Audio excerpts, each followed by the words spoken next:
Well, to be honest, the longest part of the preparation of a Christmas cake nowadays is really the preparation of the tin. You take your tin and you take a roll of greaseproof paper or baking parchment.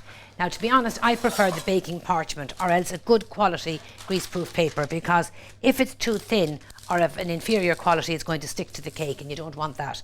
So fold it over like so. Now, I like to have a double layer of greaseproof paper or baking parchment around my cake to protect it when it's baking, because fruit cakes do take a few hours to bake and ovens nowadays vary considerably. So it's always safer to have a double layer of protection around your fruit cake. So you just cut around now where we've marked out for the base of the tin. And then we just, now if you've marked it with a pen or a pencil, just cut inside the mark as we have there. Now there we have our double layer that fit into the base of the tin.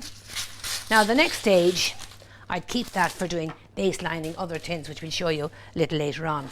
But first of all, we're now going to, or secondly rather, we're going to line the sides of the tin. So you take a length of paper sufficient to go right around your cake tin. You cut it.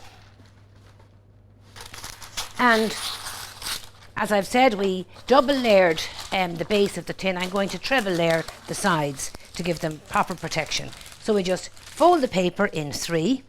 So there's one layer, and then fold it over again. Now, having done that, the next stage is to put a little fold about an inch high, or an inch deep rather, right around the base of the paper, as you see. And you'll see what this is for in a moment. So just about a half an inch right around the base of the paper, on one side of the paper.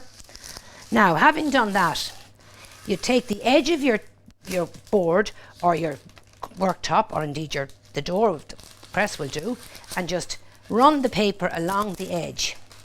And this is what we call, this is breaking the grain of the paper. So the paper will quickly work around or into the corners of square tins or round tins, as you see now. Into these, into that half-inch cut now, you put a snip about an inch apart with your scissors. And as I've said, this is the longest part of the preparation, but it is worth doing, so you do have a perfectly baked cake afterwards. Take out your base paper then, in with your new, and you see how that fits snugly into the tin. Edge down the pieces you've cut into, and in with your base paper. And there we have the tin ready for your fruit cake.